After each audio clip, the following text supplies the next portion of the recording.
Hello, welcome to physics. I know a lot of you guys may have some ideas about what physics is before you get here.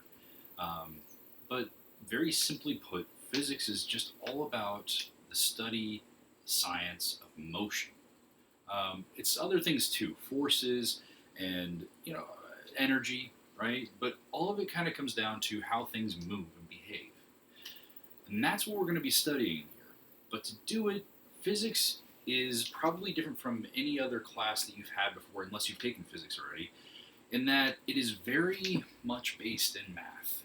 And some people are going to be like, cool, I got this, no big deal. And other people are going to have like immediate cold sweats over that. But for those people that are worried about this, I want to put your mind at rest.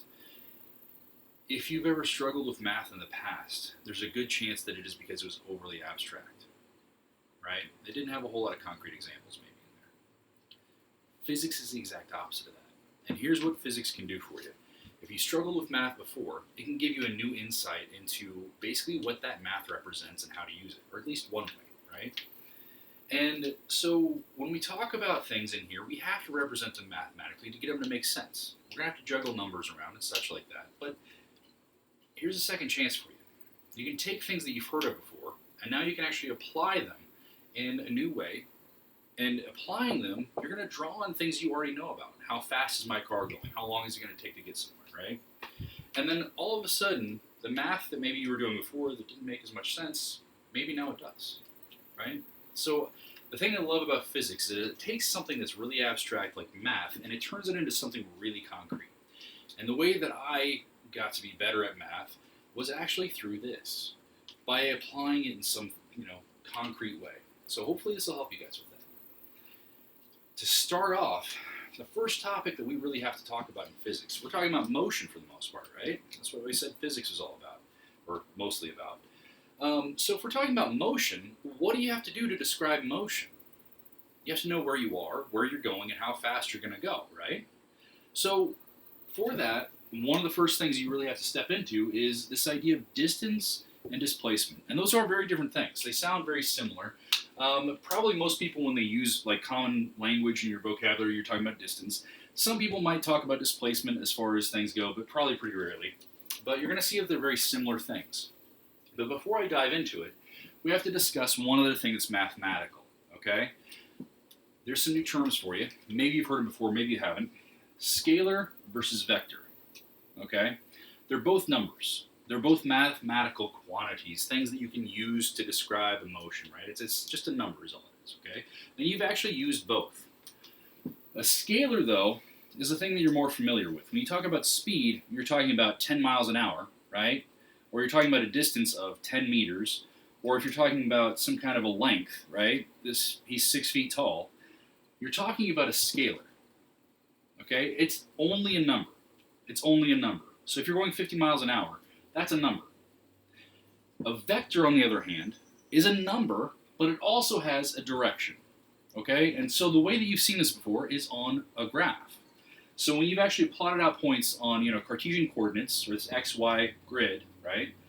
And you talk about the plus versus the minus side of the X or the Y, right? You're talking about a number, 1, 2, 3, whatever it is, and you're talking about it in a certain direction, so in the plus direction. Or you could have a number 1, 2, 3, but in the minus direction, right? And those are very different things. A negative number is very different from a positive number. Those are basically vectors, okay? So if we talk about a distance that somebody walks, okay, you get outside and you go walk down your block 10 meters, okay, which is about 33 feet, by the way, 32.9 feet. You'll be going from A to B, from your house down to another house, okay? So you've covered a distance of 10 meters. Well, that doesn't really have a direction to it, does it? If you go from B to A, you'll also have walked 10 meters. It doesn't matter which direction you went. How far did you walk? You walked 10 meters.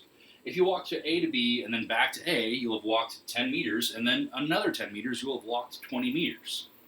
That's a distance. It has no direction. But if you're all of a sudden saying, I'm walking to my friend's house, okay, and that is east, then there you go. All of a sudden you've got a distance plus a direction, and a distance plus a direction. So distance is a scalar, and it basically means how far. Displacement, on the other hand, is how far plus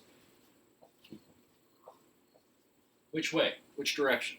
So displacement is a vector quantity. All right? So if you go 10 meters east, that's a displacement. If you go 10 meters the other direction, from B to A, you're going 10 meters west. That's also a displacement. The way that you have used this before, and the way I would encourage you to use these things in the future, is if you have something like a compass, right? And they're telling you different directions, north, south, east, and west. And really, we're only going to deal with one dimension at first, right? So let's just look at east and west, okay? So if somebody's telling you you go east versus west, what I want you to do, and it doesn't matter which side you label here, but I want you to label one side as positive and the other side as negative.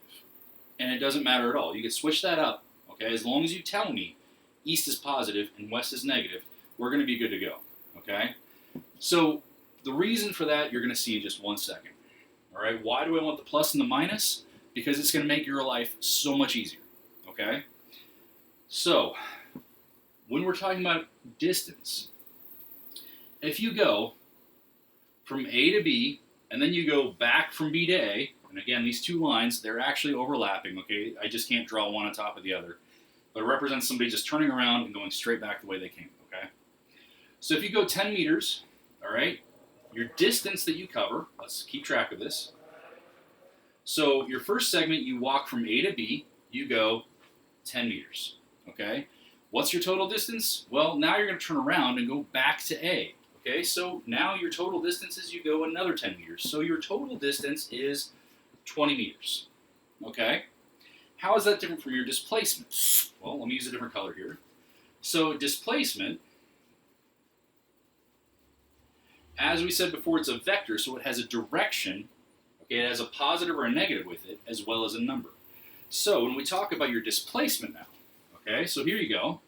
You're going 10 meters, but you're going from A to B to start out with, so you're going plus 10 meters. Because, and I'll tell you right here, I said that east or that direction was going to be positive. Now we're going to go back from B, from our friend's house back to our house, and that's another 10 meters, okay? Exact same path, but now we're heading in a different direction. So we've now gone minus 10 meters. So let's keep track as we went. We went plus 10 meters to go to our friend's house at B. Then we turned around and we went back to our house later on that afternoon. So you went minus 10 meters. Total displacement, 0 meters. You went nowhere as far as displacement is concerned. So difference, distance, if you're doing exercise, right, if you're running, right, if you're going out and running track and you go around and around and around that circle, if you're doing it in terms of distance, you've run maybe, a mile, right? But in terms of displacement, when you set your gym bag down, you start to run, and an hour later you come back to that gym bag, you've gone 0 for displacement. Difference between a vector, right, and a scalar. So, don't forget this. Displacement and distance are very different things. We use them in different ways. And when we talk about scalars, scalars tend to keep adding up, whereas vectors kind of cancel out sometimes, or partially cancel out, right? So that's what we're going to be doing. When you start thinking about things in terms of a vector, start thinking of it in terms of like one of those coordinate systems, right? X and Y, or some other thing we're going to talk about later. And this is a vector. A vector is a line with an arrow, okay? If you're talking about a scalar is probably just going to be some kind of a line. Maybe not even have a direction, okay? It won't have a direction, actually, because it's a scalar. So, as we go, think of vectors as a line with an arrow, okay? You're going places. And where you end up affects your total displacement, affects your vector quantity. Okay, that's it.